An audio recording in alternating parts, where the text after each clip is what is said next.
Kekuatan cinta yang murni mampu menembus batas dunia, antara yang nyata dan tak kasat mata, antara dunia fana dan dunia niskala. Dan kini, kita telah melangkah melewati ambang itu.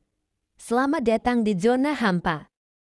Malam itu, seperti biasa, Lintang berdiri di depan pos satpam pabrik menunggu kedatangan bapaknya menjemput.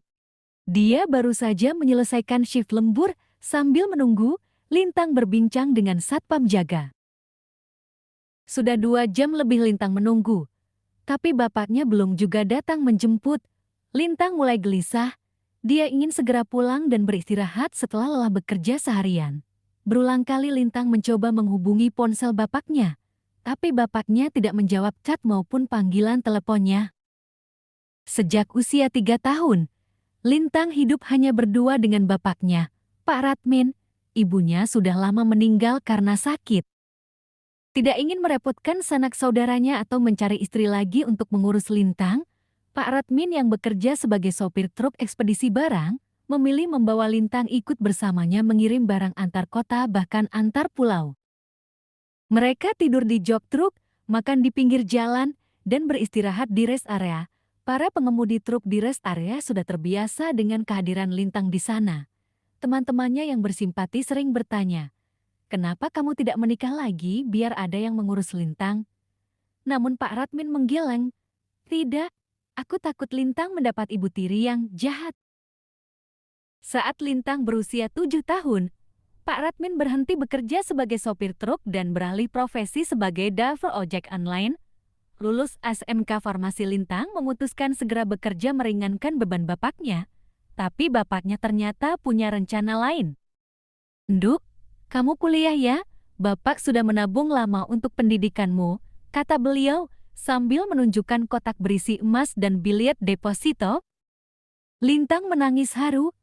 Tak disangka bapaknya sudah menyiapkan masa depannya diam-diam. Setelah kuliah, Lintang diterima bekerja di sebuah pabrik farmasi. Jika lembur malam, bapaknya selalu datang menjemput tepat waktu.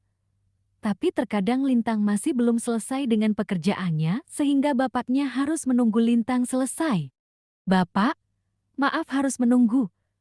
Tadi pekerjaanku masih belum selesai. Bapak sudah nunggu lama?" tanya Lintang. "Nggak lama kok, cuma 2 jam aja," kata Pak Radmin sambil tersenyum. Bapaknya tidak pernah marah atau mengeluh walaupun harus menunggu Lintang cukup lama. Tapi malam itu, sudah lebih dari 2 jam bapaknya tak kunjung datang. Lintang semakin tak tenang. Beberapa saat kemudian dari kejauhan Lintang melihat bapaknya berjalan masuk kompleks pabrik menuju pos satpam, tapi kali ini bapaknya berjalan kaki. Katanya motornya rusak. "Kita jalan kaki saja ya?" "Nggak jauh kok, nggak sampai 1 kilometer." Lintang pun setuju dan mereka berjalan pulang. Sepanjang jalan mereka mengobrol tentang masa kecil Lintang, perjalanan bersama naik truk dan tentang Farid pemuda yang belakangan dekat dengan Lintang. "Farid anak baik. Kalau bapak sudah nggak ada, biar dia yang gantian jagain kamu." Lintang tertegun. Ucapan bapaknya kali ini terasa seperti sebuah pesan untuknya, bukan sekedar obrolan biasa. Saat tiba di depan rumah, Lintang melihat kerumunan orang di depan rumahnya. "Pak, kenapa rumah kita ramai orang?" Lintang menoleh ke samping tapi bapaknya sudah tak ada di sisinya.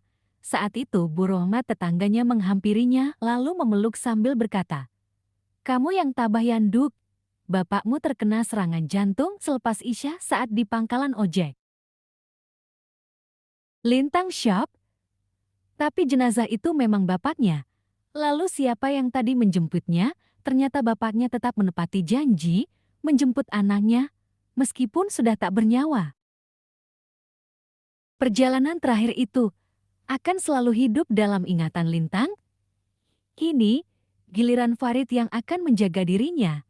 "Terima kasih, Bapak, untuk cinta yang tak bersuara tapi setia sampai akhir."